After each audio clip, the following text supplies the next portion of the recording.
ഈ കഴിഞ്ഞ ദിവസം എനിക്കുണ്ടായിരുന്ന ഏറ്റവും മോശകരമായിട്ടുള്ള ഏറ്റവും അപമാനകരമായിട്ടുള്ള ഒരു കാര്യം നിങ്ങളുമായിട്ട് പങ്കുവെക്കുകയാണ്. കഴിഞ്ഞ ഏതാനും ദിവസങ്ങളിൽ ഞാൻ യാത്രയിലായിരുന്നു. ഒമാനിലെ വിവിധ പരിപാടികൾ കഴിഞ്ഞ് ഖത്തറിൽ എത്തിയപ്പോൾ ഉണ്ടായിട്ടുള്ള ഒരു അനുഭവം ആദ്യമായിട്ടാണ് പൊതുസമൂഹത്തിന് മുൻപിൽ പങ്കുവെക്കുന്നത്. കുറച്ച് ദിവസമായിട്ട് ആരോഗ്യപരമായിട്ടുള്ള ചില കാരണങ്ങൾ കാരണം അത് മീഡിയകളോടോ ജനങ്ങളോടോ തുറന്നു പറയാൻ എനിക്ക് സാധിച്ചിട്ടില്ല. ഖത്തറിൽ ഒരു പൊതുപരിപാടിയിൽ അവിടെയുള്ള ഒരു വനിതാ സംഗമത്തിന്റെ ഉദ്ഘാടനവുമായി ബന്ധപ്പെട്ടിട്ടാണ് ഞാൻ എത്തിച്ചേരുന്നത്. ആ പരിപാടിയുടെ ഭാഗമായിട്ട് അതിന്റെ പരസ്യമെന്നോണം എന്റെ ഒരു ചെറിയ പ്രസംഗം ഉൾപ്പെടുത്തുകയുണ്ടായി. ആ പ്രസംഗം യൂണിഫോം സിവിൽ കോഡുമായി ബന്ധപ്പെട്ടതായിരുന്നു. ഏക സിവിൽ കോഡുമായി ബന്ധപ്പെട്ട് അതിനെ എതിർക്കുന്ന എന്റെ വളരെ സെക്കൻഡുകൾ നിറഞ്ഞ പ്രസംഗം അവർ ഹൈലൈറ്റ് ചെയ്തുകൊണ്ട് ഈ പരിപാടിയുടെ പ്രചരണാർത്ഥം അവർ പുറത്തുവിട്ടിട്ടുണ്ടായിരുന്നു. ആ പരിപാടിയുടെ അന്ന് വൈകിട്ട് 6 മണിക്ക് നടക്കേണ്ട പരിപാടിയുടെ അന്ന് 5 മണിക്ക് സംഘാടകർ എന്നെ വിളിച്ചു പറയുന്നു, നിങ്ങൾക്ക് ഈ പരിപാടിയിൽ പങ്കെടുക്കാൻ വേണ്ടി ഇന്ത്യൻ എംബസി അനുമതി നിഷേധിച്ചിരിക്കുന്നു എന്ന്. ഞാൻ ചോദിച്ചു, കാരണം എന്താണ്? വ്യക്തമായിട്ട് നിങ്ങൾ പറയണം. ഇന്ത്യൻ എംബസിയുടെ കീഴിലുള്ള ICC ഹാളിൽ വെച്ച് നടക്കുന്ന പരിപാടിയിൽ ഗവൺമെന്റിന് വിരുദ്ധമായി, ഗവൺമെന്റിന്റെ പോളിസിക്ക് വിരുദ്ധമായി അവിടെ നടക്കുന്ന പരിപാടിയിൽ ഫാത്തിമ തഹലിയ സംസാരിക്കരുത്. അങ്ങനെ സംസാരിക്കുന്നതിന്റെ ഉദാഹരണമായിട്ട് ഏക സിവിൽ കോഡിന്റെ വീഡിയോ ഞങ്ങൾ നിങ്ങൾക്ക് അയച്ചു തരുന്നു എന്ന് പറഞ്ഞുകൊണ്ട് എംബസിയിൽ നിന്നും KMCCയുടെ ആളുകൾക്ക് ഒരു ഇപ്പൊ താത്താക്ക് മനസ്സിലായില്ല. താത്ത പഴയ പോലെ നല്ല കാര്യങ്ങൾ നിങ്ങളൊക്കെ നോട്ട് ചെയ്തിട്ടുണ്ട്, മനസ്സിലായില്ലേ? നിങ്ങളുടെയൊക്കെ ഈ ഇന്ത്യ വിരുദ്ധ പ്രവർത്തനങ്ങളൊക്കെ എല്ലാവരും നോട്ട് ചെയ്തുകൊണ്ടിരിക്കുകയാണ്. എല്ലാവരും നോട്ട് ചെയ്തുകൊണ്ടിരിക്കുകയാണ്. അപ്പൊ പഴയ ഉടായ്പൊന്നും നടക്കൂല.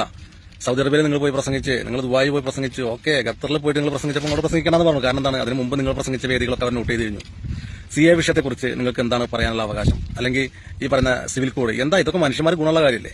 CA എന്ന് പറയുന്ന ഒരു എന്താ പറയുക നിയമം കൊണ്ടുവന്നു കഴിഞ്ഞാൽ ഈ നാട്ടിലെ പാവപ്പെട്ടവർ ഈ പറയുന്ന റേഷൻ വാങ്ങി തിന്നേണ്ടതൊക്കെ പുറത്തുനിന്ന് വന്ന ആളുകൾ അല്ലെങ്കിൽ ഇന്ത്യൻ ഗവൺമെന്റിന്റെ അറിവില്ലാതെ കയറി വന്ന് ചില സംസ്ഥാനങ്ങളിലെ രാഷ്ട്രീയക്കാരുടെ കളി കാരണം ഇന്ത്യൻ എന്താ പറയുക ആധാർ കാർഡ് വാങ്ങി റേഷൻ നിന്ന് നടക്കുന്ന ആളുകളെ പുറത്താക്കണം എന്ന് പറയുമ്പോൾ നിങ്ങൾക്ക് എന്തിനാണ് പൊള്ളുന്നത്? എനിക്ക് മനസ്സിലായില്ല, നിങ്ങൾക്ക് എന്തിനാണ് പൊള്ളുന്നത്? അപ്പൊ ഇങ്ങനെ ഇന്ത്യ ഒരു നിയമം കൊണ്ടുവരുമ്പോൾ ആ നിയമത്തിനെതിരെ രാജ്യമൊക്കെ പോയി കുരയ്ക്കുക, ഇവിടെ മുസ്ലിങ്ങൾ എന്താ പറയുക പീഡനം അനുഭവിക്കാന്ന് വിളിച്ചു പറയുക. ഇതൊക്കെ പറയുന്നതുകൊണ്ടാണ് നിങ്ങൾക്ക് വേദികൾ സംസാരിക്കാൻ പാടില്ലെന്ന് ഗവൺമെന്റ് പറഞ്ഞത്.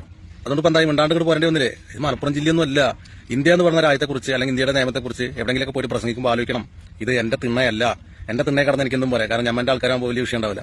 പക്ഷെ പുറത്ത് പോയിട്ട് ഒരു രാജ്യത്തെ കുറ്റം പറയുമ്പോൾ ആ രാജ്യത്തിലിരുന്ന് അവിടുത്തെ റേഷൻ തിന്ന് കൊടുത്ത് അവർ വിദ്യാഭ്യാസം തന്ന് അതും വാങ്ങി എല്ലാം കഴിഞ്ഞിട്ട് ആ രാജ്യത്തിനെതിരെ പോയിട്ട് എവിടെയെങ്കിലും പോയി സംസാരിക്കുമ്പോൾ ഇതുവരെ ബ്ലോക്കുകൾ വരും ചേച്ചി. അത് മൈൻഡ് ചെയ്യണ്ട കേട്ടാ, അത് ശീലായിക്കോളും. ഇനിയിപ്പോൾ എന്താണെന്ന് വെച്ചാൽ നിങ്ങളൊക്കെ നോട്ടായി നടത്താം. ഇനി എന്തെങ്കിലും വാ തുറക്കുമ്പോൾ ശ്രദ്ധിച്ച് വാ തുറന്നോ, പിന്നെ പറഞ്ഞിട്ട് കാര്യം ഉണ്ടാവില്ല. എന്തിനതിന്റെ ആവശ്യമില്ല. ഈ സിവിൽ കോഡ് കൊണ്ടുവരുന്നത് കൊണ്ട് എന്ത് ബുദ്ധിമുട്ടാണ് നിങ്ങൾക്കുള്ളത്? എല്ലാ ഇന്ത്യക്കാരും ഒരേപോലെ ജീവിക്കണമെന്ന് നിങ്ങളെന്തുകൊണ്ട് ആഗ്രഹിക്കുന്നില്ല? ഞങ്ങൾക്കൊക്കെ അത് ആഗ്രഹമാണല്ലോ. ഞങ്ങളിവിടെ മുസ്ലിങ്ങളെ ആ നിയമം നോക്കണ്ട, ക്രിസ്ത്യൻസ് ആ നിയമം നോക്കണ്ട, ഹിന്ദുക്കളെ നിയമം നോക്കണ്ട എന്നല്ല പറയുന്നത്. എല്ലാവരും ഒരു ഇന്ത്യയിൽ നിൽക്കുമ്പോൾ ഒരു രാജ്യത്ത് നിൽക്കുമ്പോൾ ആ രാജ്യത്തിന്റെ നിയമത്തിന് ഭാഗമായിട്ട് നിൽക്കണം. അതെന്തുകൊണ്ട് നിങ്ങൾ നിൽക്കില്ല? നിൽക്കാൻ പറ്റില്ല എന്ന് നിങ്ങൾ പാകിസ്ഥാനിലേക്ക് പോയിക്കോളി, നിങ്ങൾ സിറിയയ്ക്ക് പൊക്കോ, നിങ്ങൾ യമനിക്ക് പൊക്കോ, നിങ്ങൾ ഈ പറഞ്ഞ ഖത്തർക്ക് പൊക്കോ, എവിടെ വേണേലും പൊക്കോ. ഇന്ത്യയിലെ നിയമം എല്ലാവർക്കും ഒരുപോലെ ആവണമെന്ന് ആഗ്രഹിക്കുന്നത് എന്താ തെറ്റ്?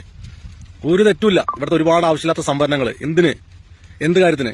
അർഹതപ്പെട്ട ആളുകളുടെ കയ്യിലോട്ട് ഒരു കാര്യമൊന്നുമില്ല. അർഹതപ്പെടാത്ത ആളുകൾക്ക് സംവരണത്തിന്റെ പേര് പറഞ്ഞ് ഒരുപാട് കാര്യങ്ങൾ ചെല്ലുന്നു. ഇതൊക്കെ ഒരു പരിധി വരെ കൊണ്ടുനടക്കാൻ പറ്റും. അത് കഴിഞ്ഞാൽ ഓട്ടോമാറ്റിക്കലി ചോദ്യം ചെയ്യപ്പെടില്ലേ?